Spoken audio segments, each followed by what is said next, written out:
248페이지 8째 줄부터 고도로 진화된 사회들에서 이것이 제대로 운영되게끔 만드는 열쇠는 사랑에 지금 하려는 바를 사랑하는 당사자들 모두가 결정한다는 데 있다.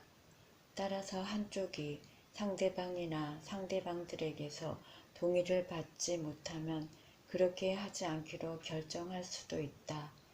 왜냐하면 그는 그런 게 애정 깊은 행동이라고 생각하기 때문이다.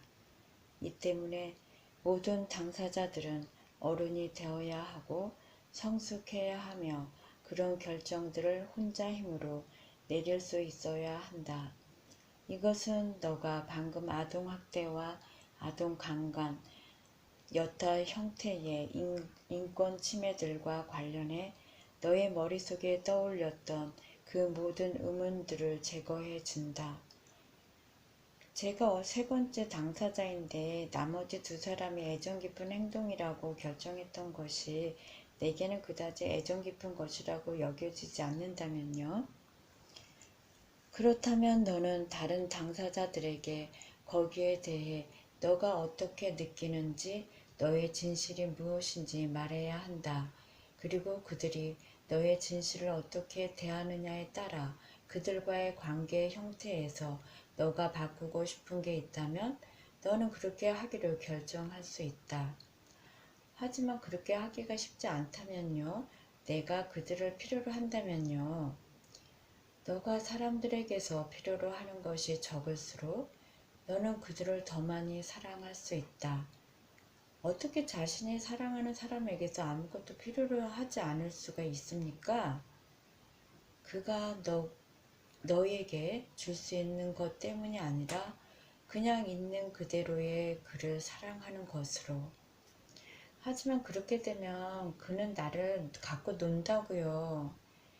남을 사랑하는 건 자신을 사랑하길 그만둔다는 뜻이 아니다. 상대방에게 완전한 자유를 준다는 것이 너를 남용할 권리를 준다는 뜻은 아니다. 또 그것은 당연히 너 스스로 고안해낸 감옥, 이 감옥 안에서 너는 상대방이 택한 삶을 살게 하려고 너라면 택하지 않았을 삶을 산다.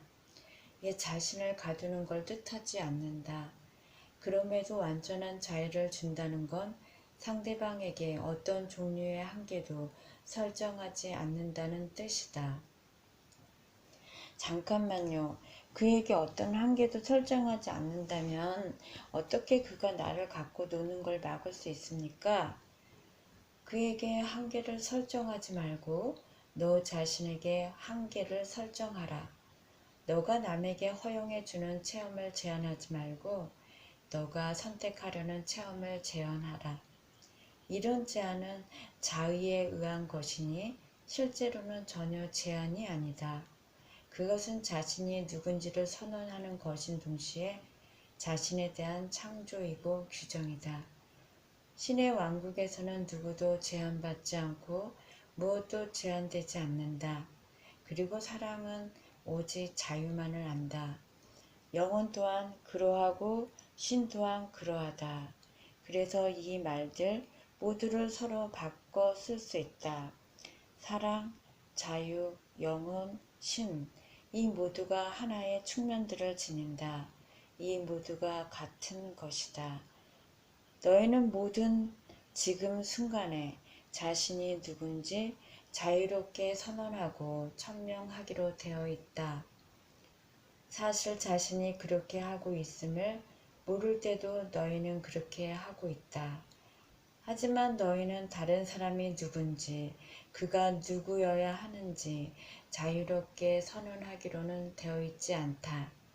사랑이라면 절대 그렇게 하지 않을 것이고, 사랑을 본질로 하는 신 역시 그렇게 하지 않을 것이다. 만일 행복해지고 편안함과 적절함과 안정감을 느끼기 위해서 다른 사람의 배타적인 사랑을 필요로 하고 요구하는 사람이 자신임을 선언하고 천명하고 싶다면 너희는 자유롭게 그렇게 선언할 수 있다. 너희는 어떤 경우에나 너희의 행동으로 그러함을 보일 것이니 그것이 너희의 선언이 될 것이다. 만일 행복해지고 편안함과 적절함과 안정감을 느끼기 위해서 다른 사람의 시간과 에너지와 주의의 주요 부분을 필요로 하고 요구하는 사람이 자신임을 선언하고 천명하고 싶다면 너희는 그 또한 자유롭게 선언할 수 있다. 하지만 내가 말하노니 만일 너희가 너희의 자기 선언을 상대방이나 상대방의 친구나 직업, 취미, 외부 관심들에 대한 질투로 바뀌게 놔둔다면 그 질투는 너희의 사랑을 끝장낼 것이고 당연히 상대방의 너희 사랑도 끝장내고 말 것이다. 하지만 좋은 소식은 자신이 누구고 자신이 누가 되려 하는지를 규정하는 것이 반드시 상대방에 대한 질투나 그들에 대한 통제로 바뀌어야 하는 건 아니라는 것이다. 너희는 자신이 누군지와 자신이 택하는 삶의 존재 방식을 그냥 사랑으로 진술하면 된다. 그럴 때 상대방에 대한 너희의 사랑은 계속된다. 너희가 애정 깊고 자애롭고 읽어가는 그 관계가 설령 너희 사이에 존재할 수 있는 그 모든 차이를 매개로 한 것이고 또 그런 차이 때문에 너희 관계의 성격이 바뀐다 해도 관계를 바꾸기 위해서 관계를 끝낼 필요는 없다. 사실 너희는 관계를 바꿀 수 있을 뿐 끝낼 수는 없다. 너희는 항상 모두와 관계를 맺고 있다. 문제는 너희가 관계를 맺을지 말지가 아니라 어떤 종류의 관계를 맺을 것인가다. 너희 삶에 영원히 영향을 미치고 나아가 사실상 세상을 바꿀 수도 있는 것이 이 물음에 대한 너희의 답이다. 9장 253쪽 저는 당신과 나눈 대화들을 통해서 내 관계들이 신성하다는 걸 배웠습니다.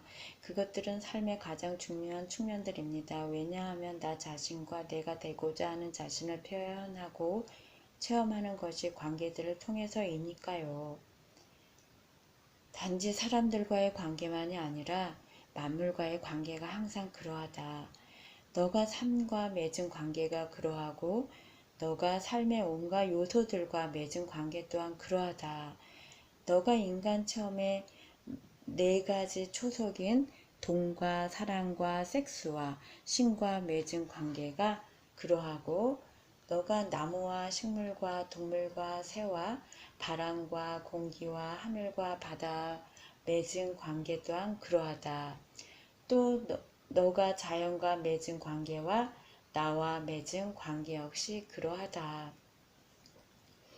제가 세상 만물과 맺은 관계가 내가 누구고 무엇인가를 결정해 주죠. 당신은 제게 관계가 성스러운 토대라고 말씀하셨습니다. 다른 것과 맺은 관계가 없다면 저는 나 자신에 대해 결정했던 어떤 것도 창조할 수 없고 알 수 없고 체험할 수 없으니까요. 아니면 당신이 표현하셨듯이 나 아닌 것이 없다면 나인 것도 없으니까요. 내 친구여, 잘 배웠구나. 이제 너는 사자가 되어 가고 있다. 하지만 제가 이걸 다른 사람들에게 설명하면 그들은 이따금 헷갈려 합니다. 이건 언제라도 쉽게 설명할 수 있는 그런 개념은 아닌 듯 싶군요. 하양의 우화를 쓰도록 하라. 그래요. 그 자리에서는 그게 도움이 되었습니다. 벽도 마루도 천장도 없고 쉬고 모서리가 전혀 없는 방에 너가 있다고 상상해봐라. 어떤 보이지 않는 힘이 너를 이 공간에 매달고 있다고 상상해봐라. 너는 그 방의 공중에 매달려 있다. 너는 아무것도 만질 수 없고 아무것도 들을 수 없다.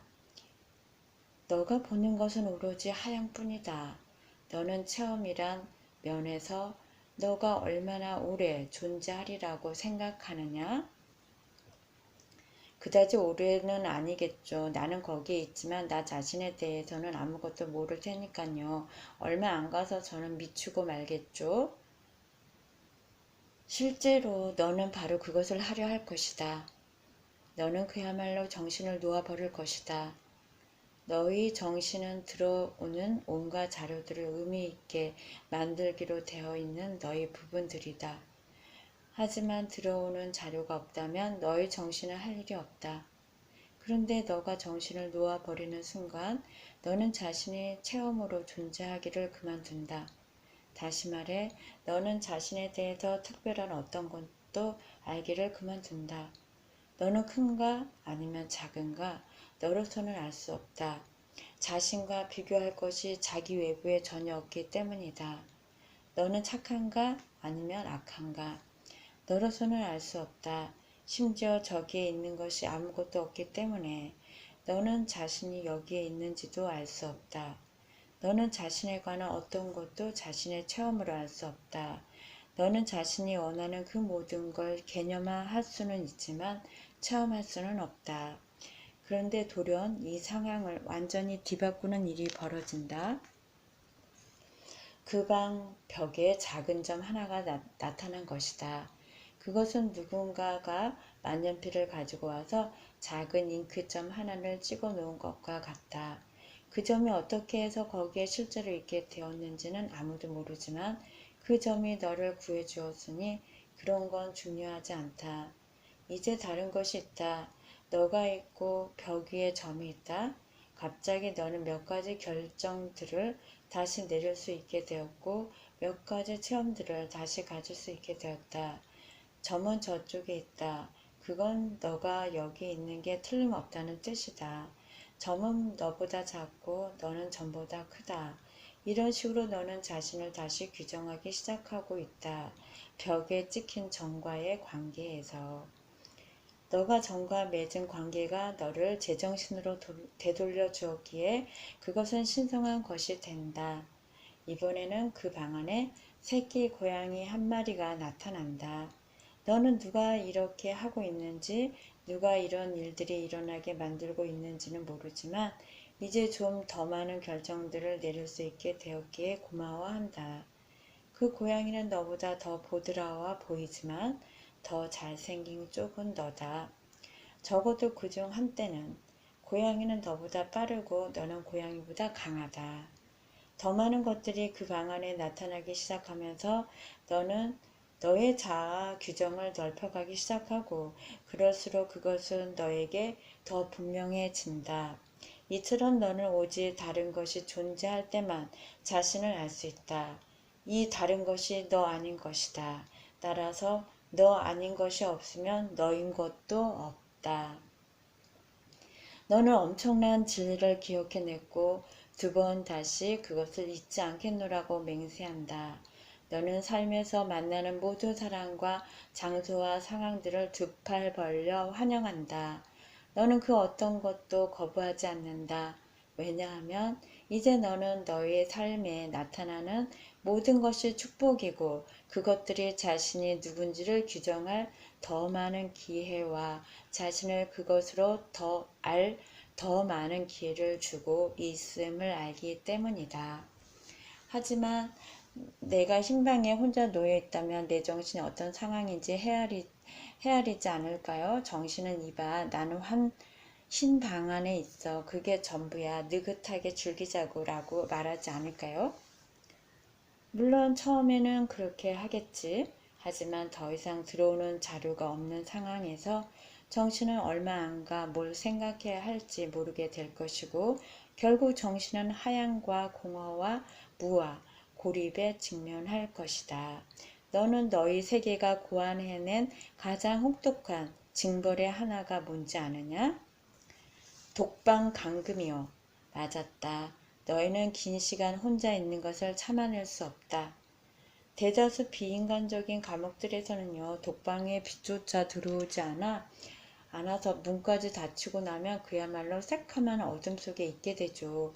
읽을 책도 할 일도 그밖에 다른 어떤 것도 없이요. 생각하는 것은 창조하는 것이니 너희는 자신의 현실을 창조하길 그칠 것이다. 창조하려면 너희 정신은 자료를 가져야 한다.